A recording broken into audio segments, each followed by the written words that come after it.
Right on, right on. All right, everybody ready? Yeah.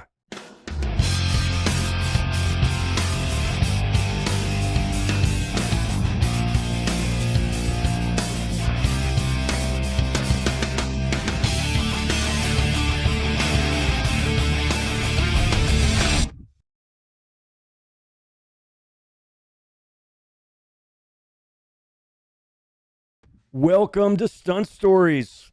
This is a special episode today because I got my good buddy Joey Freitas in town in Texas. Joey, thank you for coming on Stunt Stories. Corey, thanks for having me, brother. All right, well, hey, that was another great episode, so thank right. you. That was it. All right, let's go have a bourbon. Come on. Yeah.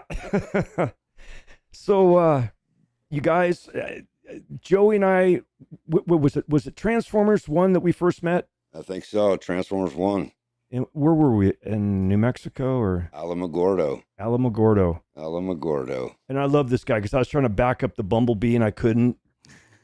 I don't know if my dyslexia. Very challenging. Very challenging. I had to find reverse and then back it up. And ours not for racing all the time. Sometimes you got to put it in reverse, look in a mirror. Yeah. Right? And then you can see where you're going. But with the chaos of Michael Bay and that night with Kenny and thank God I looked in my mirror. I would see Joey looking at me going a little bit that way, a little bit this stop, perfectly intense Yes. situation to back up to 30 times in a row. So I would right away fell in love with him. I'm like, this guy's on my side. He's helping me back up.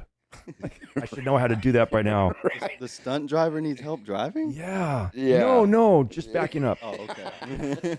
Well, there's definitions of that, but yes. Yeah. Well, because Yeah. you got your helmet on, so you can't see behind you. There you go. I'll use that excuse. Yeah, there you go. So I could go on for a couple hours just bragging about this guy, but I mean, he does multiple things, stunts.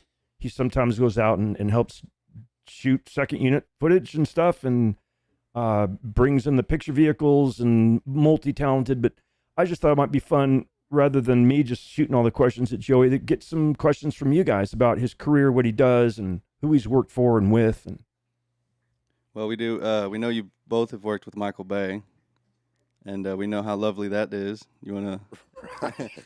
Honestly, I think a lot of it, he's got like a bad rap just because of the intensity and the passion that he has, that he brings to the plate. Right. A lot of people don't have that heart, and he knows what he's doing. He knows how to get it. It's just how to weed out the people that are there for a payroll or for a job, like a paycheck, and people that want to have that same film passion that he has. Like Corey has that heart that wants to go get it and do the best he can for that shot. I as well want to go get it, go get the best shot that we can for the shot. Where other filmmakers sometimes just show up and, hey, here's your thing. You go do with it. But it's people with heart that he appreciates and loves, and to share that same filmmaking passion. He's intense, don't get me wrong. I mean, as intense gets. Like, those films separate the men from the boys, right? So you got to be 110% on your game all day, every day. Some of us love that, and some of us can't stand it. I'm the guy that loves that shit. Just fucking bring it. yeah, you feed off that.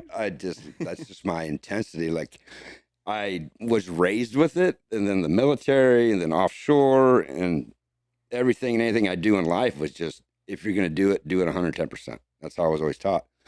So Michael would have that same theory. If you're going to do it 120%. So he likes to bring that out of you. It's not just show up for a job. It's to show up and be better at the job. That's what I like about Michael, and I love that passion. That's awesome. That's the thing not a lot of people see nowadays is people being passionate. They take it as somebody being like rude or angry, and it's like, dude, he just loves what he's doing. This is what he does. Like, let him. What do the kids say? Let him cook. Cook. Well, and that's that's why he's so successful. Exactly. I don't even know if passion's a strong enough word for the, it is intense. To me, Joey, it'd be like going in and playing the Super Bowl. All day, every day. All day, every day. Yeah. That's how it is with him. And don't drop the freaking ball. Right. No, you better not drop the ball. You better bring the fucking ball for one, and then don't let it go and just run and just keep going. And he'll have your back. It's just, I know a lot of people give him a bad rap sometimes because he's so intense. but you got to bring that intensity with you to the plate. And that's how magic happens when you bring that kind of heart to something, Right. you know? Yeah. So let's talk about how you got to here. Like you were in the military. Yeah. So how long were you in the military? I was in the Navy, 91-ish, 94, 95, something like that. Yeah. I got an early out when Clinton got president, and I know there's an early out, that, so to say, that I got out. I kind of did my time. I did Desert Storm. We went and started Bosnia. And you're kind of like, okay, I've been there, done that. So maybe it's time for me to move on in life. I never went to go be a lifer. It was like a stepping stone in life. Right. You know? So then took my time, took my leave, my early out, and went home. Yep. After there, what do you do? After there, then I went to work offshore on the oil rigs. I was a commercial hard hat diver. Oh. Outside New Orleans, and then in LA on the West Coast. And then I met a girl. So I was working, so probably before the girl thing. So I worked like 500 different oil rigs, doing various depths of diving, various works underwater. So underwater construction, boat work, anything you can think of underwater. And I don't even know how to explain that. It's just shit just fucking happens. And like, I got my heart broken in New Orleans, like the first time I ever fell in love. Came back home to LA with tail between my legs, and Mama, my heart's broken, and I gotta come home. And Mom's like, just come home, dum dum. Yeah. So I'm like, fucking, all right, copy. So I came home, and where I lived in Valencia, there's like community pools everywhere, and that was like the thing to do back in the day. Was everybody pool hopped to all the different community pools. So you kind of get back in that circuit on Friday night, Saturday night. You know, LA weather, it's beautiful. And you just go pool hop these little communities because everybody's partying or having a good time, and you're just meeting people and friends. And then I met this girl to kind of help restore my heart. You know, I'd met her a few times, then we started getting serious, and we started dating, started getting it on after a while. Then her dad gave me the whole speech, hey, if you're going to marry my daughter, I want you to do something a little safer, and then got me into the film business. Oh, Just okay. start doing stunts too. Yeah. Yeah. I forgot about the safe Yeah, part. he's like, Something it's safe. safer. Well, that was kind of, he's a big transportation coordinator of, you know, the trucking side, the logistics side. And then again, I kept that same offshore passion, that same work ethic that I learned from the military, from offshore, from my parents, growing up on a ranch. You just go get it, go do what you got to do and do it right. So one of the very first films I ever did was like at the Sci-Fi Channel, low budget, super low budget, barely union show. And they forgot to bring a stunt guy in, right? And they look at me like, Joey, you look like an FBI agent. Put that jacket on and drive that car and arrest that chick. Copy that. Watch this. You know, hold my beer kind of thing. I'm going to go get this. And I fucking nailed it on the first take. And they're like, damn. Okay. So then it kind of just kept going. You're an FBI agent one day, you're a commando the next day, you're a black op guy the next day, you're part of the sci-fi underbelly mob guy the next day. And I'm just like, fuck, this is cool as fuck, dude. Like, I love this shit. And then in the meantime, while you're not doing that, oh, by the way, you got to help with transportation, help with logistics, help with the picture cars, help moving everything around. So you always just stay busy. It wasn't just, you're a stunt guy, you go to the honey wagon, go to your trailer, we'll call you to set. I'm like, no, that's not for me. If I'm not doing the stunt, then I'm gaffing the car, or I'm helping run the scene, or, hey, I'm going to grab B cam, we're going to go get the shot with the helicopter in the car. You know, like, you just kind of always stay busy. It's kind of hard to say because everything's so controlled with unions, right? Like, if you're allowed to do this or you're allowed to do that, I've always kind of like, fuck all that shit. I'm going to go help you. I'll help camera. I'll help grip. I'll help electric. I'll help stunts. I'll help whoever the fuck needs help, and just go get it. You know, that makes sense. Like, Right. one of my sorry for the French, but one of my first examples, like my very first day, that dad said, hey, I want you to do something a little safer when you're going to marry my daughter. So it was some bullshit little dog food commercial. It was fucking hilarious. And I'm like, just fresh offshore, you know, going from offshore oil rigs, to driving a stake bed with an elevator in the back, pulling up to some fancy hotel in Pasadena. And I look out and I see like these 3 stoner dudes that are called set deck, and they got to take the elevator off, put it together, and then go take it up to the hotel. So they have like this shot of a dog coming out the elevator and the food and everything. And I'm looking like, these fucking stoners, he's like, dude, they can't put this fucking thing together in like that kind of time. I can do this shit upside down, blindfolded underwater. Like, I'll go help them do this.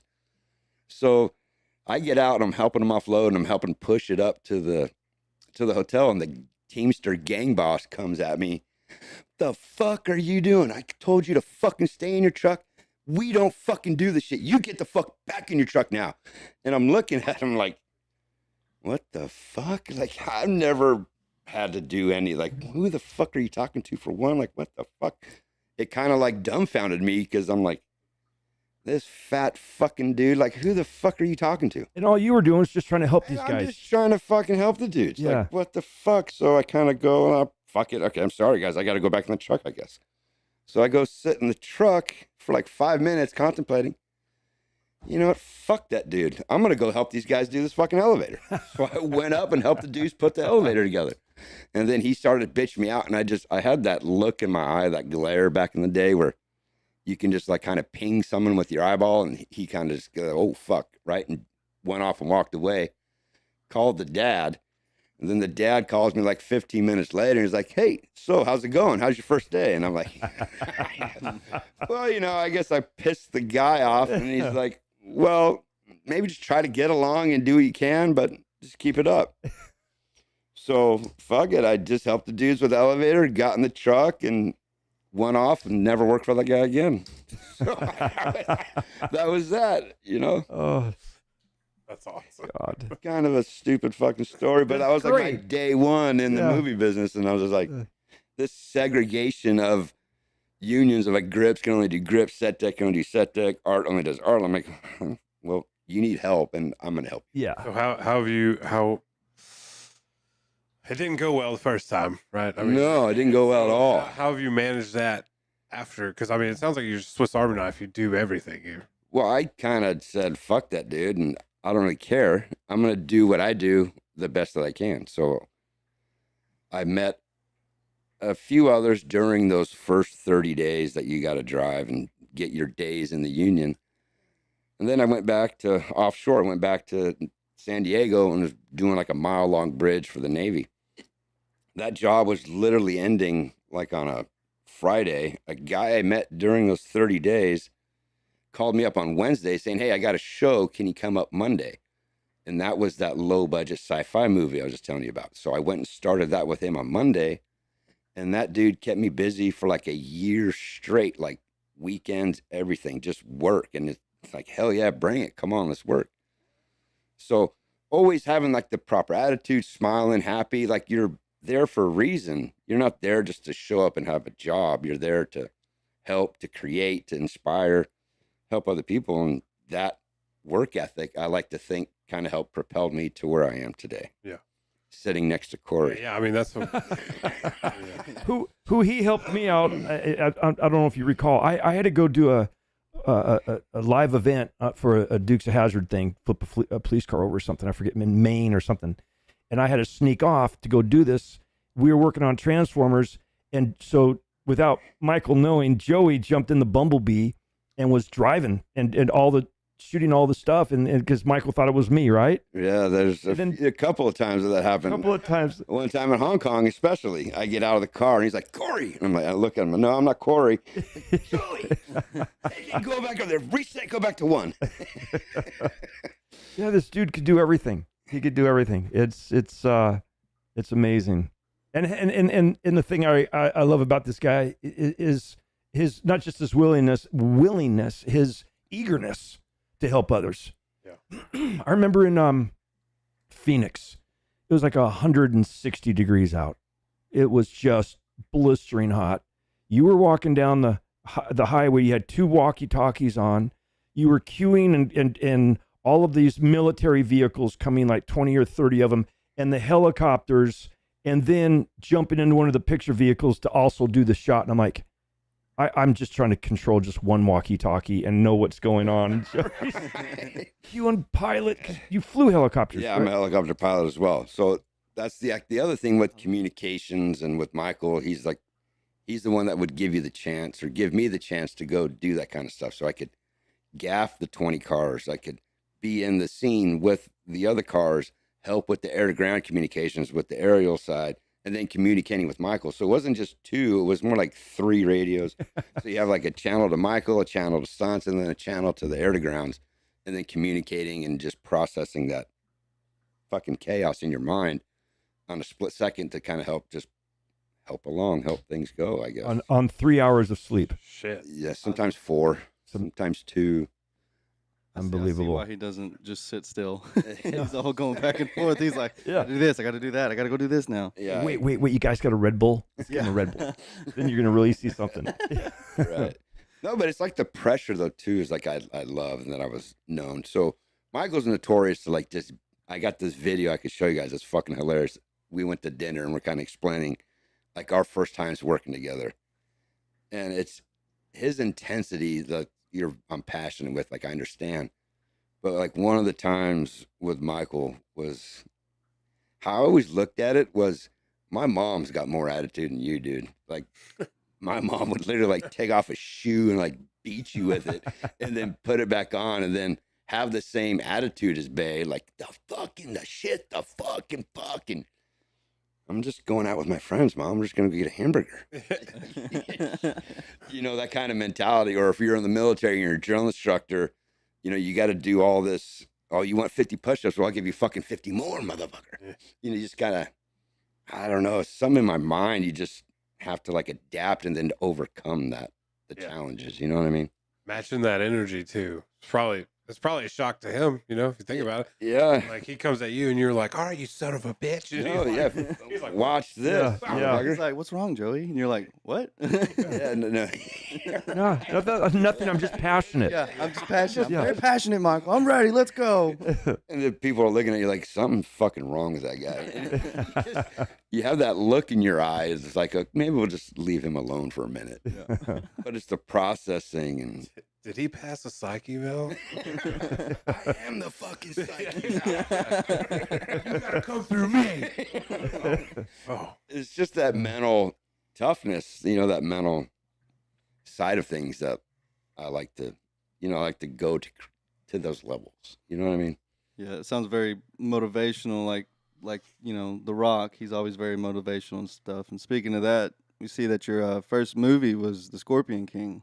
Oh, yeah. Because I used to do, I think that's like one of my first credits that I got on. So one of the other things, I was a crane operator, certified crane operator. So I could run cranes and I could drive truck. So back in those days, they had these things called BB lights. So it was like a 10-ton type truck, like a dump truck full of lights and generators, but it had a crane arm attached that the crane then would extend like 60, 70 feet in the air with a whole bunch of, you know, like skylights, BB lights that we call them.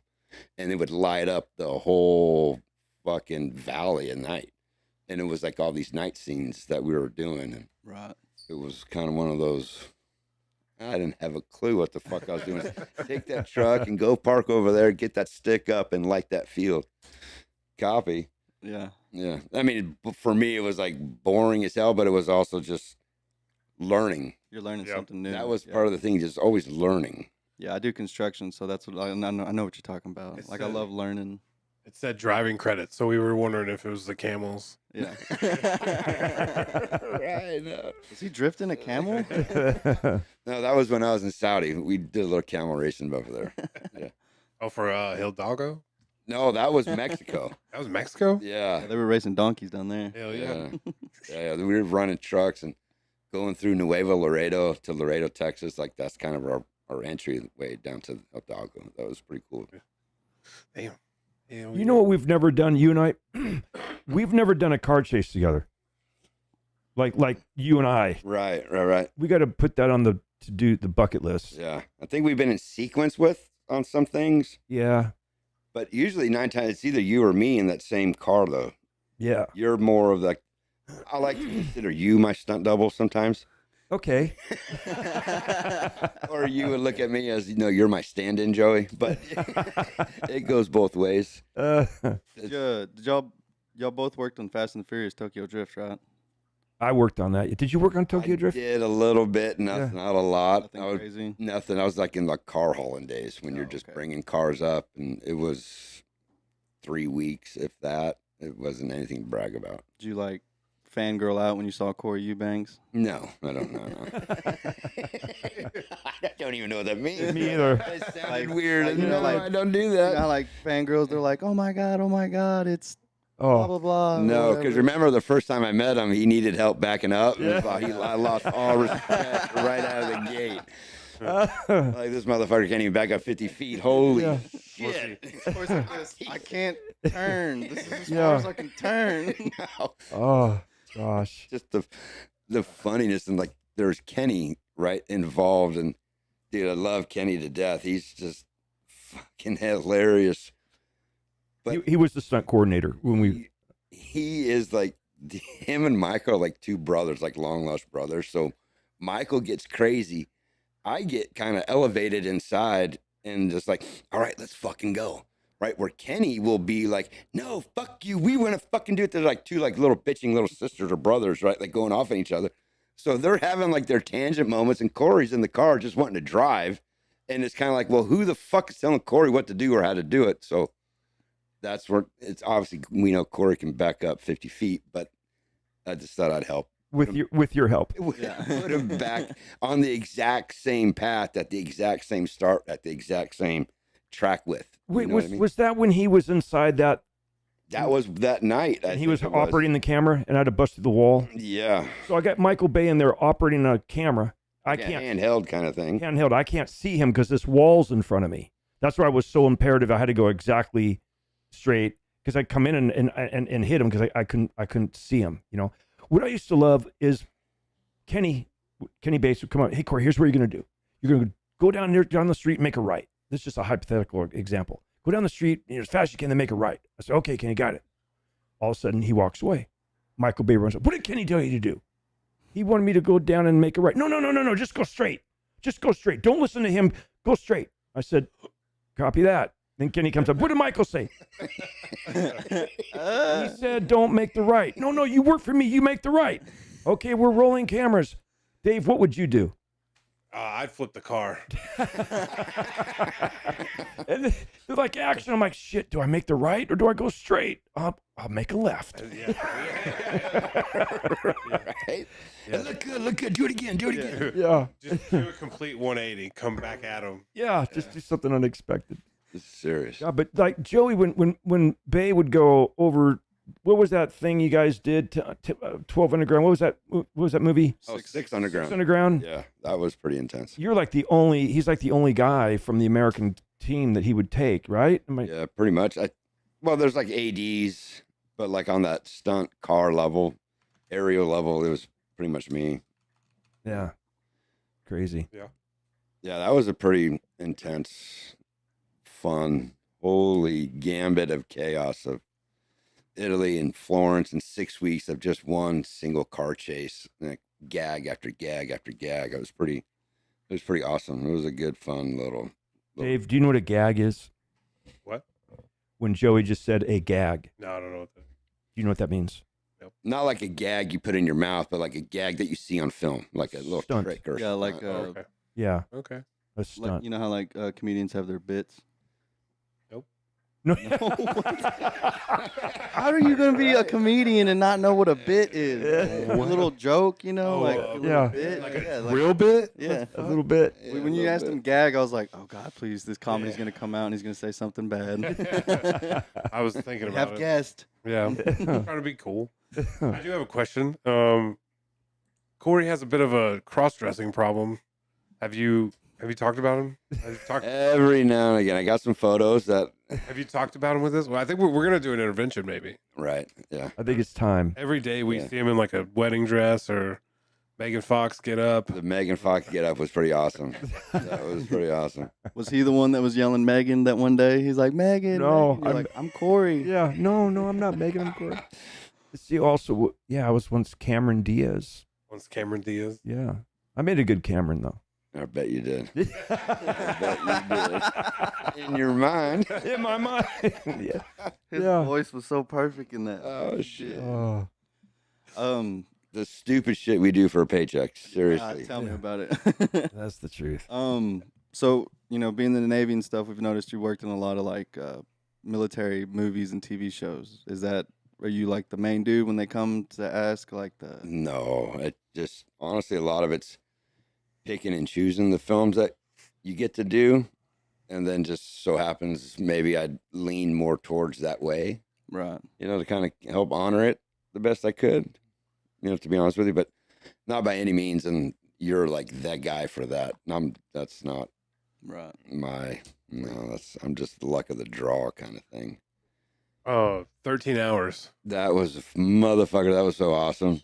What? Yeah, I love that movie. So Yeah. if you, any story or Oh, whatever. yeah, I was like fucking Jihad Joey over there. I was getting killed like every other day. It's fucking awesome. So like all those technicals, all those trucks with the guns, and even like a lot of the driving, that was me doing a lot of the driving. We brought some bigger stunt guys over from Britain, but even with Michael and the speed that Michael moves at, a lot of people can't keep up. So, and I'm always there, so you just hop in and do what you got to do. And but yeah, no, that was some crazy. We had like the real guys from 13 Hours out there.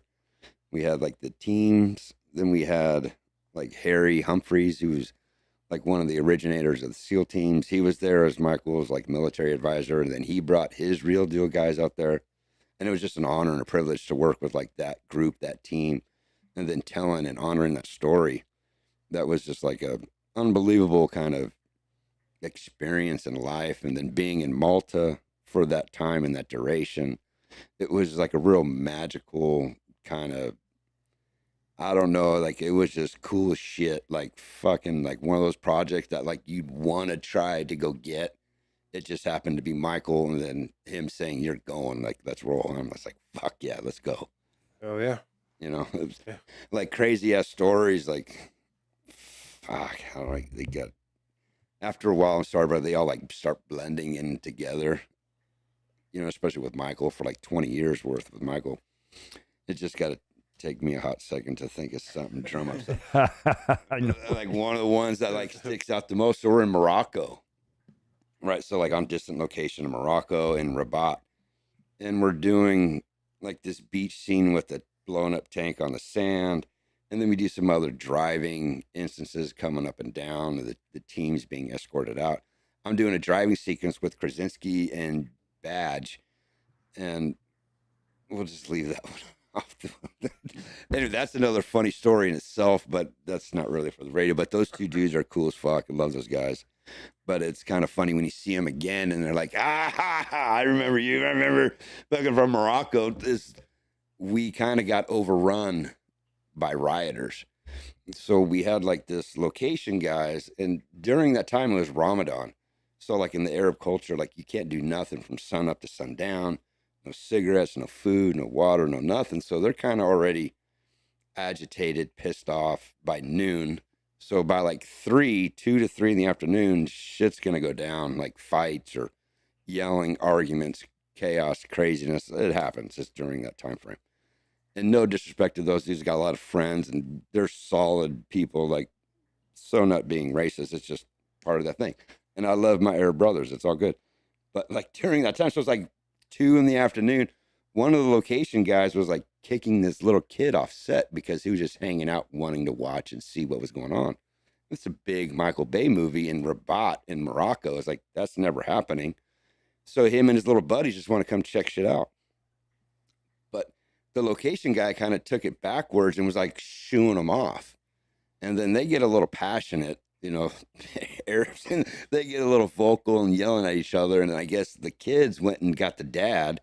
The dad came down, and then the dude ran the dad off. And then the dads went and got the other dads, and then the neighbors, and then they came down. And then there was like a big pissing match the whole fucking time, yelling and cursing. Next thing you know, 10 people turned to 100 people, 100 turned into 300.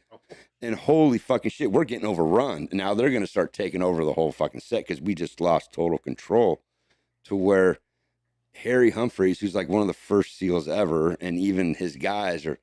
Harry turns around and like, get the fuck out of here now. And like when Harry talks to you like that, you're like, oh shit, like fuck, shit's going down like right now, like holy fuck. And they were like literally taking over the Technicrane. It was like riots, like they're throwing rocks, they're just rioting, nothing too stupid, but I mean, it was still an intense fucking moment. Water bottles flying, rocks flying, stupid shit, like they're fucking coming to take over the set. We fall back to mini base. Harry's yelling at the top of songs, everybody get the fuck out of here now. And you're just like, oh shit, copy that, Harry. So let's get the fuck out. You know, the SEAL team dudes come grab Mike. They fucking bounce, get the fuck out. And then all of the guys are just like starting to come to mini base camp. And it's just like, holy fucking shit. Let's get the fuck out of here. So then we fall back to big base to like, all right, we're kind of done with the day. Like, that's cool. And the fucking grips, dude, are like down in the middle of the ride, just like, hey, what's up, guys? What's up? Oh. We gotta get the Technicrane off the fucking beach because you can't leave like this, you know, $300,000 crane on the sand. And Dutch and the boys, they get along with anybody. They're cool as fuck. And it was just pissed off people. Like the locations, dude, kind of disrespected, and that's what it was just all about. Oh man! And Michael would more than happy, like, why don't you guys just come and go over there and watch?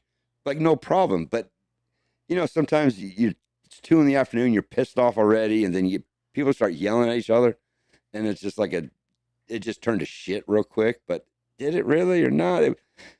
It sounded like a movie. It sounded like that was a terrible fucking explanation, but it was just like a movie. You had to have been there to feel that intensity, because it was just like, holy fuck, we're gonna get run over and just fucking mobbed, you know. But They started shooting at you. everybody, yeah. I don't know. I didn't hear any gunshots, but everybody made it out safe, and it was pretty funny. So like when I see Krasinski or Badge, we talk about like that day, it's pretty fucking hilarious. That's awesome.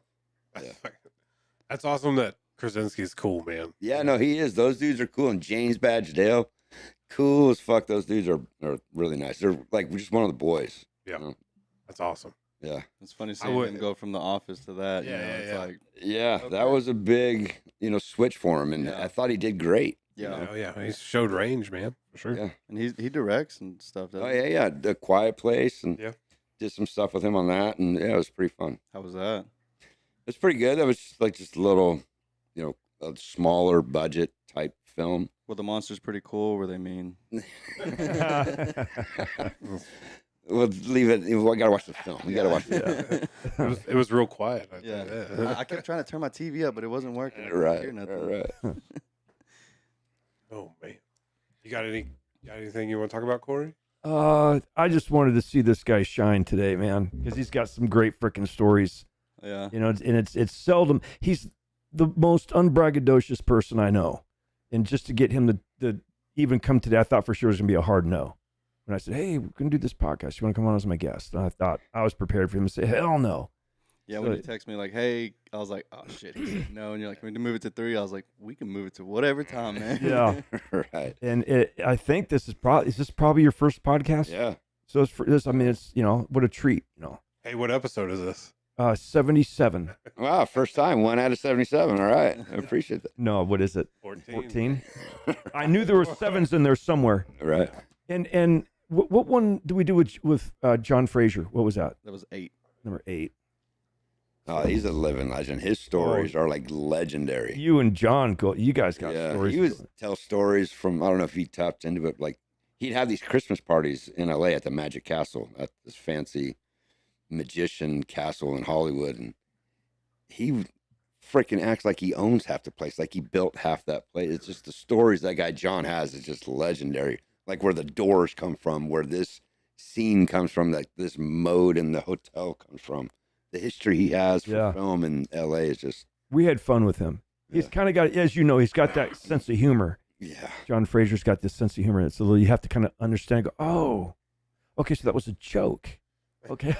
I thought you were just poking at me about something. No, I've ran into the darker side of him too, where I like to help and just go and do it. So Michael, not to blame him or anything, but like, hey Joey, we need to get this stuff going. And obviously it's said and done a little bit more intense, but we got to get the scene set up. So we have to get this, platform going. So we have like 6 Ritter fans. Then we have like 6 fly swatters set up. And I'm gaffing. It's kind of effects and greens, or sorry, effects and grips in there. But Michael's ready to go. No one's around. My guys can jump in and move and do all this shit. So fuck it. Let's roll.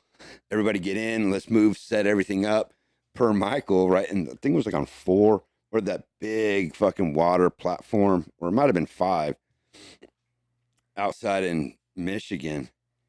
And we set, it was like a half hour of setting everything up to the inch, right? Perfectly. And everything's cool and done. And of course, John waited for everything to be done because he finally like came up to set and just in the middle of everything and just, you fucking motherfucker, don't ever fucking touch my fucking shit again. I'm like, technically, I didn't touch anything. I was just trying to help place everything for you, right? And so like this big fucking huge, it was the pressure and the stress and the time. And then you see Michael in the background, like getting, like laughing at like a little kid, like I'm getting, it's my turn to get yelled at, kind of thing. It's just my turn to get yelled at. If I can yell at me all you want, I don't care. So, fuck it. So then turn around, John had to move everything like 2 inches that way. It was just kind of fucking stupid as fuck, but just like one of those dumb, like it makes me smile and laugh that I can remember that story. It's pretty fucking funny. But John's like just a living legend, and I didn't mean any disrespect by doing it. I'm just trying to help get the process going, you know, and See what happens when you're being nice. yeah, you know, obviously I like to think that my job is like I'm a professional get yelled at kind of guy. You know, it's like one of my job titles. Dude, if you're not getting yelled at, you probably did something wrong. Right, exactly. Exactly.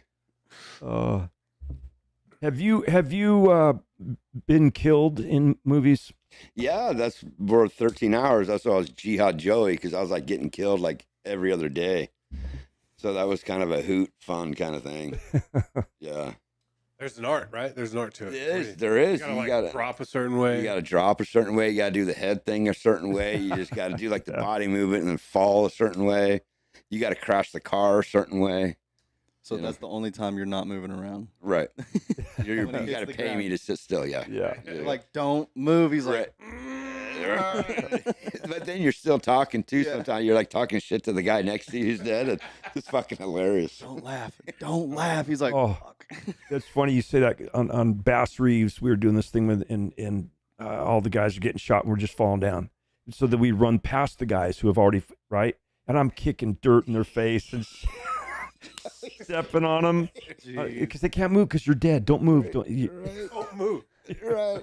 Oh, I tripped and fell on you. Oh, I'm Yeah. sorry. So I was just up in Washington doing this film, right, where I had to play a cop, and then I'm responding to the scene of like a head-on collision into a big tree, and then the driver's instantly KO dead, right? So then I'm the cop that's responding, so I got to go check out the cop. I have no idea what the fuck I'm doing. I'm just like that morning, hey, Joey, you look like a cop. We're going to move that scene up. You have the cop car here? Yeah, I got the cop car. Cool. Can you be the sheriff? Can you be the police officer tonight? Yeah, sure. No problem. Whatever. Okay, Kyle, I thought I was going to get lines. I thought I was going to get pages or somebody tell me, like, what am I doing? And it's like, no, go ahead and change out real quick. We're going to get set up the shot. Okay, so the boys set up the shot. I show up, waiting. You know, director, DP, producers, they're all involved in, like, the hero action of what's going on with the main actors.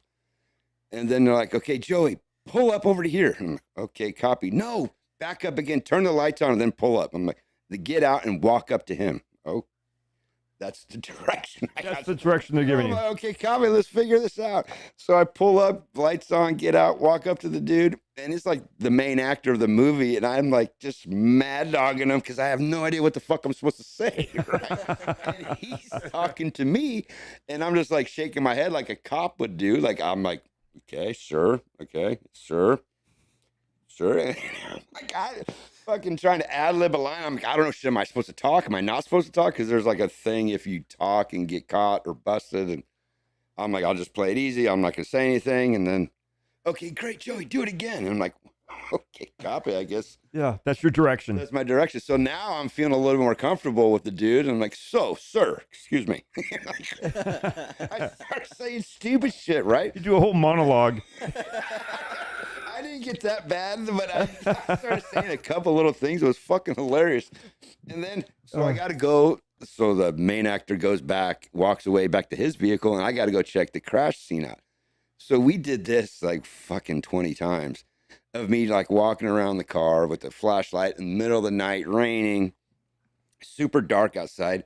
And it's the stunt guy in the car. So I would go up to the stunt dude and go check his pulse or hit him in the neck or because you can't really kind of see it off screen. So I'm just teasing, playing with the boys, like having fun, trying to make light of the scene. It was fucking hilarious. And like I'd fucking poke him hard to like get him to move, and he wouldn't move. You know, you're trying to tease him a little bit, you know, or hit him in the side to get him. I'm like, nope, he's dead. Yeah. You know, I come back out. Okay, cool. All done.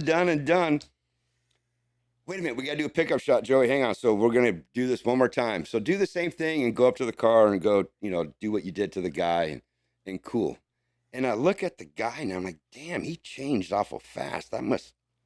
Fuck, that dude's badass. Like he can change and get a little facial makeup on. I'm like, dude, that's fucking cool, right? All right, so I'm gonna go fuck with him and listen, right? So I'm gonna go out, I do the thing with the main actor, then I get the flashlight out, look in this car, and then I go up to the guy in the car and I look at him, and he's like spot on looking like the dude, the stunt guy, and I go and jab him in the neck and slap him in the face, and the dude looks at me, and it's the fucking real actor. I'm like, oh shit, dude, I'm so sorry, dude. I'm just, but you kind of hold the moment. Like, Yeah. Fuck. Then I go back out. Okay, scene's done, and he comes out. He starts fucking laughing. I start laughing. I'm like, dude, I'm so sorry. But he like totally took it with a grain, like went with it, you know. Oh shit. Oh my god, I felt like such a fucking idiot. Oh. Gee, then the other stunt guys, they're over there laughing at me. I'm just, I'm just trying to tease and have fun, you know. Oh. God, that's Dude, funny. fucking comical. I don't know if I'll get that spot back, but yeah. It was worth it in the end. Yeah. It's good that you can like you have that intensity, you have that creativity that you want to get, but you can if you do something 20 times in a fucking row, Yeah. that shit gets boring. It does, and you got to have a little element to it. And if you're gonna be there, why not have fun with it? Right. Why not like get creative with it? Why not try and do good with it? You know, and it's the outlook too. Of you could be there. Fuck, I gotta do this 20 fucking times, or hang on, I want to do it 21 more times because I'm gonna poke that guy in the ears. I'm gonna go give him a wet willy.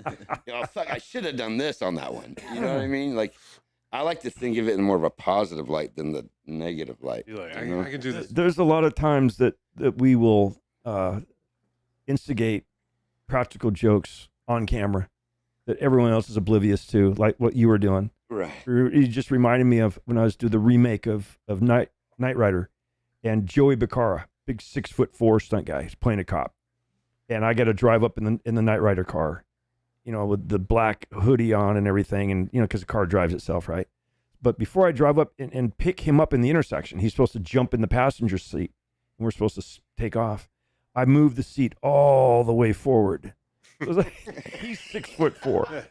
Between the dash and then you know, the glove box and the seat, it's like this. And I come skidding up there and screech to a stop. He opens the door. He comes to jump and he goes, "Oh, you fucker, Corey." I'm like, "Joey, just get in. Squeeze it in." And I take off. And then sure enough, the first note was, Can you get in the car faster than that? It seemed like you took some time. He goes, "Sure." It's fucking hilarious. Didn't throw me under the bus and say, "Well, Corey had the seat all the way forward," but Yeah. or there'd be a time like you got to walk into a room and a bunch of stunt guys are going to come in and like playing a cop, and you just kind of accidentally hook your finger on the guy's belt, and they're like, "In action!" And so he goes to go and you pull him back, and like this guy trying to get into the room, then you let go and they fall forward, and like, can't you just walk? Yeah.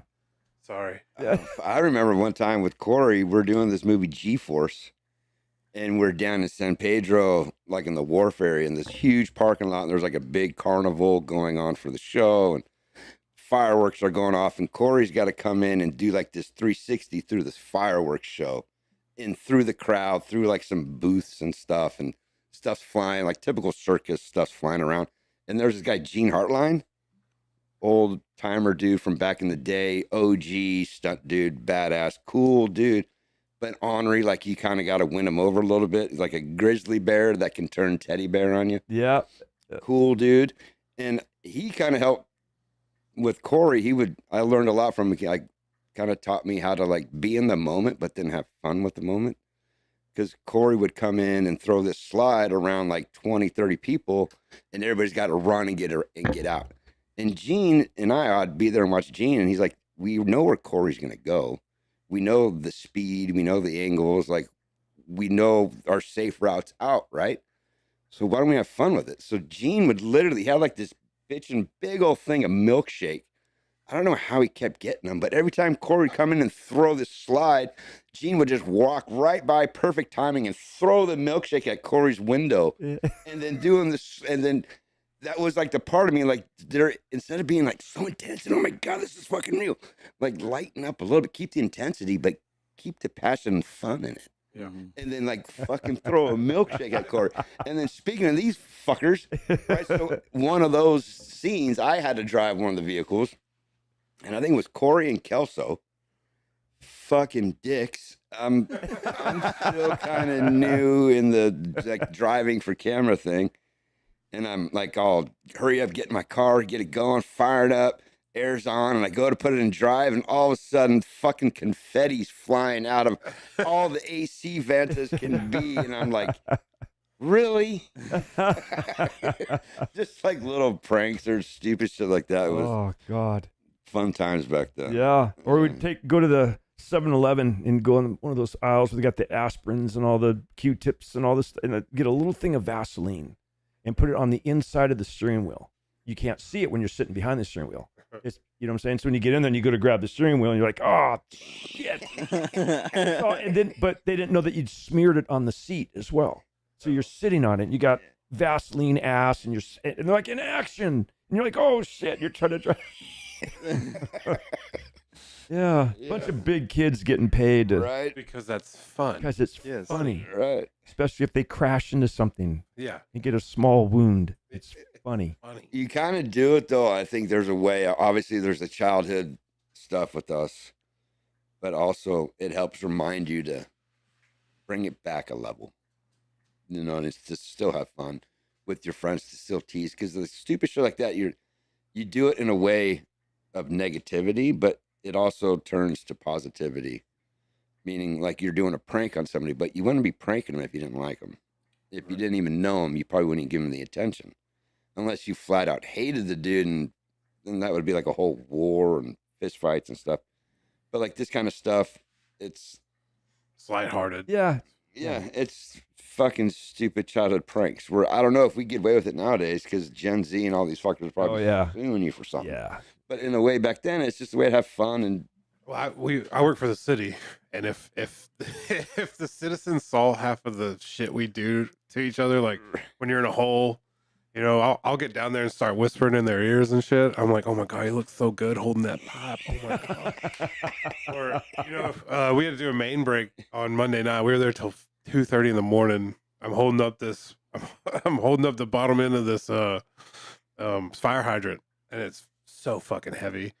And then it smashes me, and I just start singing because I'm so mad. Start singing. I'm just like, you spin me right round me. And I'm trying to spin this thing. So I try to keep it light. And then, I mean, there are days where you're just like, these motherfuckers, I swear to God, I'll choke somebody. Then you have people filming you. They're like, you're not even doing anything. I'm like, fucking, that's what I'm doing right now. Yeah, I'm giving you the finger. That's doing something.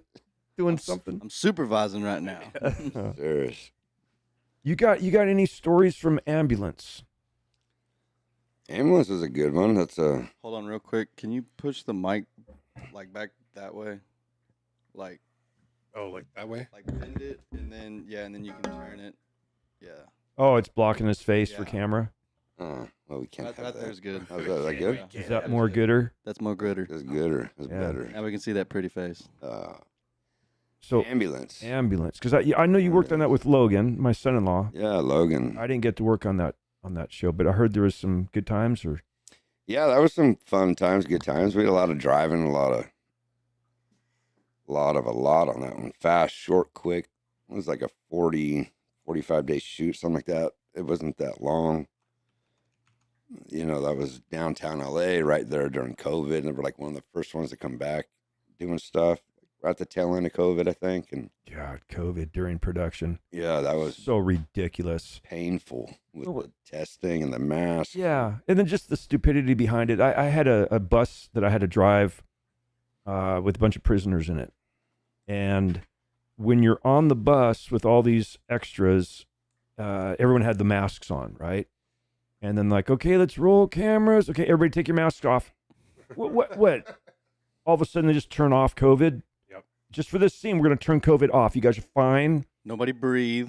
We take our masks off. We do this long run, bring the bus back to number 1 position, stop. Put your masks on. I'm like, oh my God, come on, guys. Right. You got to be kidding me. Yeah, I worked in like a senior care when all COVID was going on, and whenever they're doing the test and stuff, and they'd shove it like way up in there just to be all like that, and then they come back later like, oh, we just need to just barely put it in your nose. I'm like, so the pieces of brain y'all took from me, Yeah. what's up with that? I want it back. Yeah. Right. I want Literally. those little pieces back. I can't count anymore. Yeah. Oh, yeah, up in Canada on the Transformers 7, they would every day Right. do the nose thing, and That's God. a little ridiculous. Yeah, it's just retarded. Yeah. You want to watch the trailer for Ambulance? See if you can Sure. see any parts. Well, I didn't work on it, but we'll see Joey. There's See Joey. if we can find. Yeah, there he is, right there. Joey. Yeah. He's a funny dude. He's pretty cool. That glass continuity was a pain, though. Oh, that wasn't visual effects? No, that was real. Oh, my God. Yeah, this was one of the awesome places. That car place was pretty cool. Did you get to meet Jake Gyllenhaal? Yeah. Is he pretty cool? Yeah, he's a super nice guy. Super cool, laid back, nice. Seems like the type of guy that would kick you out of a roadhouse or something. No, this was before. I didn't think of him in that way yet. But he has like a real soft undertone to him. He's like, I could see that psychoness in him, like where he can, Like he turns it on. yeah, like he's mellow. What is that place back east? Like a Hampton, or in the Hamptons, kind of mellow, at ease kind of guy. And then he can turn into that wicked anger, almost psychotic anger. Like, You see it in some of those movies where it's like it just snaps. And yeah, you're he's like, got a good range. Yeah, this is some good stuff right here. I like him and like Jason Bateman. They both have like that. They're real nice seem, but then like they can just switch and all of a sudden. Yeah, no, Jason's a cool dude, like normal, one of the boys kind of thing too. He's a super nice guy. Yeah, I did a movie with him called Cellular, and I didn't realize he's fucking funny. Yeah. Good sense of humor. Yeah. We were at a party at Mike's house, and he was there with his girlfriend, and it was just kind of us three. Rosie from one of the Transformers was his girlfriend, or is his girlfriend, wife, I think. And we're just kind of, it was just us three just bullshitting all night in the back, just telling stories and talking about, you know, future coming up. And what about Snatch? Are you guys ever going to do a remake with like you and Tommy? Or, and he's like, dude, you know what we're talking about? And that dude, Tommy, we still talk to. I guess they're still good friends. And he's like, I don't know, it's a good dude, I guess. Yeah. You know, I always got a good vibe from him. Yeah. Have you seen the commercial he did? He's doing. It's like it's a fucking, I think it's T-Mobile commercial or Verizon or something, but it's Bateman. So instead of Batman, it's fucking, and he's on he's on a scooter and he's like, all right, not too fast now, okay. No, I haven't seen that. At the end, Batman like drops in. He's like, why don't you do a podcast, Bateman? Go home. Yeah, action star, Yeah. action star guy. Well, Joey, I gotta tell you, I am more than pleased. I knew having you come on. If we could just start getting Joey telling stories, man, it'd be great. And thank you for coming on Stunt Stories. Thank you for having me. I appreciate it, guys. Thank We'll you so do much. this. We'll do this again, right? Yeah, next time we'll have a bourbon. Maybe we'll get a little more in depth. Okay. Yeah. Yeah. All right, man. Thanks All for right. watching Stunt Stories. Thanks, guys.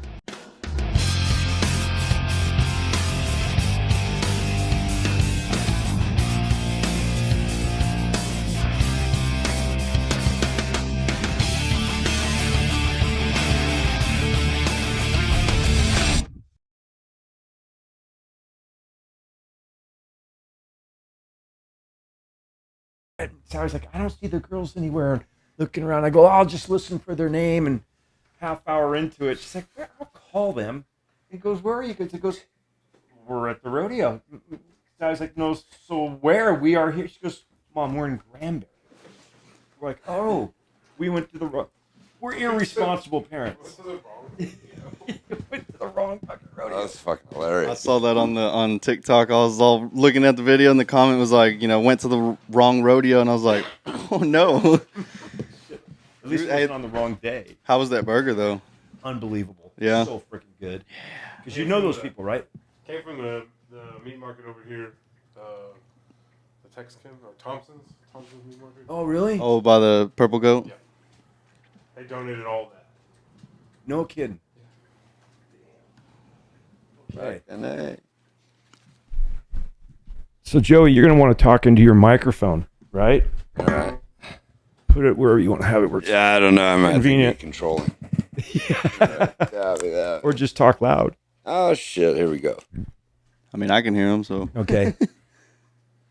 Yeah, I don't know. I usually can't sit still, fucking for shit. You want this thing to I'd say if you want, pull it out more towards you. yeah, it'll move. Extend. There you Yeah, go. there you go. All right, there we go. You need a pillow? That means it's working. That's a good sound. Yes. All right, Yeah. copy that.